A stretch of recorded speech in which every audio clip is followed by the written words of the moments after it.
Several years ago, I spent a week on the Hawaiian island of Molokai. I stayed right near the ocean in a group of eco-tents that were part of a fancier resort that was about a mile uphill from the coast. Tents make it sound like I was roughing it. There was nothing rough about these tents. I had a queen-size bed, electricity, and running water. We were fully powered by 100% renewable energy, with water-efficient toilets and showers. The eco-tent part of the resort strived to respect and protect the environment and minimize the impact of its operation. One of the features of this eco-resort was the opportunity to get close to nature while learning about the local culture and heritage. The Hawaiian people seem to have no seams between nature, culture, and heritage. Their sense of place is also their sense of self. There was a community building not far from the ocean where you could have a meal or drinks and watch the whales. It was managed by a kahuna, or Hawaiian shaman. I spent many hours in talk story with this wise man. Talk story is the term Hawaiians use for their verbal tradition of passing along cultural stories and wisdom. I participated in a few rituals led by the kahuna that week, and also got to see video of their annual land blessing ceremony. That ceremony is infused with movement and song, as are most of their sacred practices. Their songs, sense of self, and sense of place are indistinguishable. The kahuna was a fellow musician, and we spent many hours near the ocean sharing our love of music. He told me that it was common practice on Molokai for music to be performed in people's homes with friends and neighbors, rather than in bars. He told me if I stayed long enough on the island, that I would begin to get invitations to these gatherings. That reminded me of stories my mother used to tell of her childhood in Des Moines, when her large Calabrese, Iowa family and their friends would gather at their house and sing and dance. For the Hawaiians, music is another way to transfer knowledge and traditions to the next generation. I gave the kahuna a copy of a music CD I had made, called Seasons of Prayer. He had shared his culture and songs, and I wanted to share my fusion of my Calabrian ancestry, Iowa upbringing, and sense of place.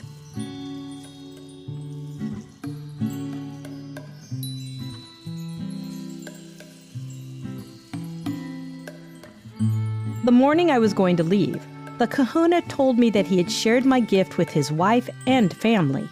In fact, he had made his children turn off the TV and listen to the whole music CD. He said it brought tears to his wife's eyes as she listened, that she could hear that it came from a deep place. She said to him, "How wonderful if more guests would bring their music rather than their complaints."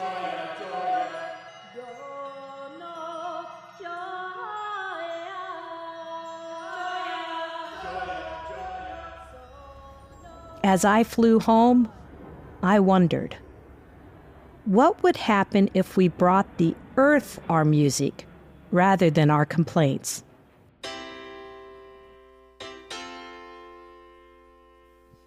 This is Curious Planet, and I am Jacqueline Comito.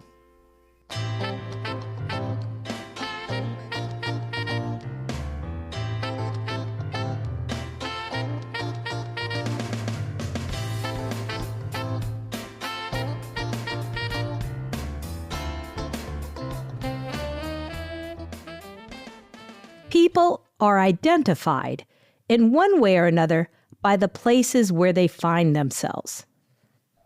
Building on the Proust principle, philosopher J.E. Malpas reasons that an individual identity is intrinsically tied to the places and spaces in which his life has been lived, such that the recovery of self can only take the form of a recovery of place, both a recovery of specific places as well as the recovery of an encompassing place, within which his life can be grasped as a whole.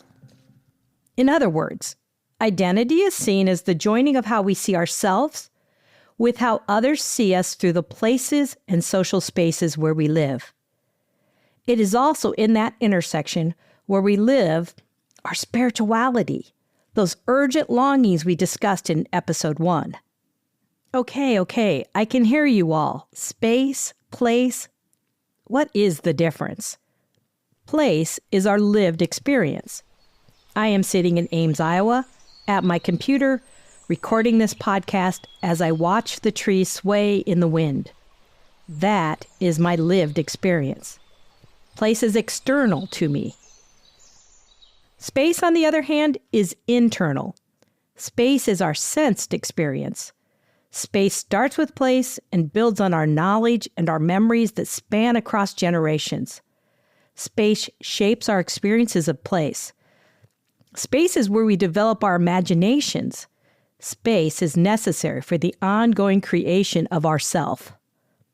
If our sense of self, our internal self, is small, even the largest of places will not satisfy us.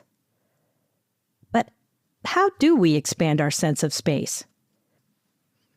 Sister Ilia Delio, a senior fellow at the Woodstock Theological Center and recipient of a Templeton Course Award in Science and Religion, writes, "There is a relationship between soul and space which is being lost today. And it is this loss, I believe, which is at the heart of our ecological and economic crises. My thought is simply this: the soul needs space to grow." Sister Delio asserts that we enter this space only when we can spend time in the wilderness, that if we do not enter wilderness, we may not enter our hearts and know who we are and who we are not. Alienation from nature damages children and shapes families and communities. The science supports this.